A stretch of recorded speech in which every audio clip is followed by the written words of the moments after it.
General Petraeus has been lauded in the media as a great hero. They sometimes refer to him as King David.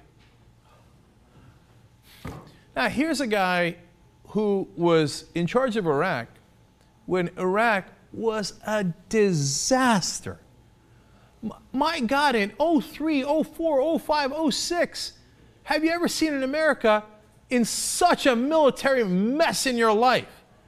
I remember before the Iraq War, everybody was so cocky. They joke around like, Iraq, ding, get rid of that guy in a couple of weeks, no problem. And then, how many years later? We started in 03, and in 06, 3 years later, it was an epic disaster. And for that, what did General Petraeus get? Commander Petraeus. Oh, General Petraeus, what an American hero! What an American hero! Back in the 1980s, when Petraeus was coming up, he wrote a paper where he talked about the most important thing is not what you do, it's the perception of what you do. Boy, he nailed it. And well, that's what got him in trouble later on. But, but what he's really been doing is sleeping with the press. As Michael Hastings put in one of his articles on BuzzFeed, this is literally, I mean, this is a term of art in journalism. When you get incredibly positive coverage because you gave access or you gave something to the reporter, it's called a blowjob piece. So the real problem is the blowjobs he's been getting from the media, right? So at this point, the only thing that could have cost Petraeus anything is a sex scandal, because that's the only thing that gets any kind of negative attention in this country. You could do a horrible job. Hundreds of thousands of civilians can get killed in Iraq and Afghanistan. Nobody gives a damn. But to this day, the media, protective of their beloved generals. Listen to Erin Burnett and why she likes General Petraeus so much. He did with all of us. He made us all feel special by how quickly he would respond to emails. Yes. Oh, did he respond to emails? He made us feel so special. Well, he responded to one too many emails from Paula Broadwell, apparently. But I don't give a damn about that. What I care a hell of a lot more about is the media and how they were so besmitten by General Petraeus. He would respond to my emails. I liked him so much. He was so special to me. King David. So Michael Hastings goes on CNN. Now, he's a contributor to the Young Turks on Current. And he went and brought his particular brand of ass-kicking to Piers Morgan's show. Let's see how that turned out. Essentially, the media has played a role in protecting David Petraeus and promoting David Petraeus and mythologizing David Petraeus. And we saw it here tonight.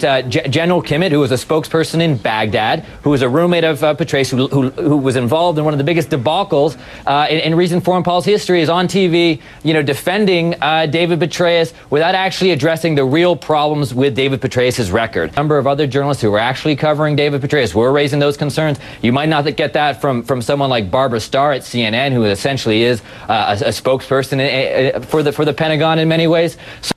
Oh, damn. He's hitting the two guys on his left and right, or both generals, including General Kimmett, the guy he was talking about, is on the left. And they're both like stone cold, like, what is happening? We're on television. Nobody's giving us oral. I don't get, this guy he seems to be against us. That's really weird. I'm unfamiliar with this. So, of course, Piers is going to jump in and defend the CNN reporter that Michael Hastings was talking about there at the end. Okay, well, but Barbara's not a spokesperson for him, obviously. But let's move to Lieutenant Colonel. Not too obviously. I've followed her coverage pretty closely, as she's covered my work before too. Well, just because she's written naughty things about you doesn't make her a spokesperson. No, what makes her a spokesperson is repeating without question a lot of Pentagon claims. Look, there's very few journalists left in this country, and Michael Hastings is one of them.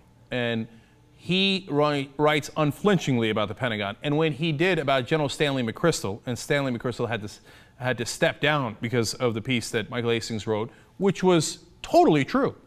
And in fact, that's what cost him the job. McChrystal had been saying terrible things about the Obama administration and was disregarding the orders that they were giving him, which is not what you're supposed to do. Obviously, it's an enormous, enormous breach, right?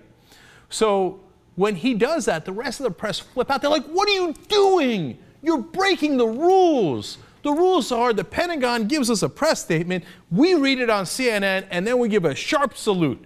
How dare you do journalism? You know what they're calling Michael Hastings now, the rest of the press?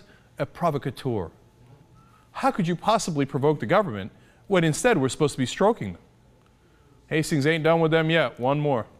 I've been in Baghdad for the last 2 weeks. It is a much different place than it was when David Petraeus took over there. There is calm. General Kimmett was the spokesperson in 2004, lying to the American people every day. Okay, in 2006, he said there was progress in Iraq. I was in Iraq there, man. Michael, don't try to spin. You guys are just letting him spin. Let him have his say, please. Okay.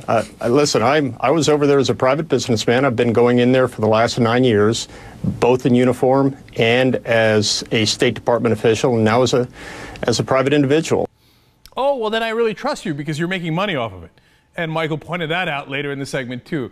Man, they were not happy with the damage that Hastings did on CNN last night. He's like, oh, so you're making money off the dealings that you have in Iraq now after you were a general in Iraq for us. Huh. Funny how that works out, right? It's so easy to call them on their bullshit. It's just that the great majority of people on TV don't do it because they're in on the scam. They're all on the same side. And their opponent is largely us. They're supposed to keep us in the dark as they go to more and more wars that turn into more and more disasters. But they're not disasters for everybody. The stock value of the defense contractors during the Bush era went through the roof.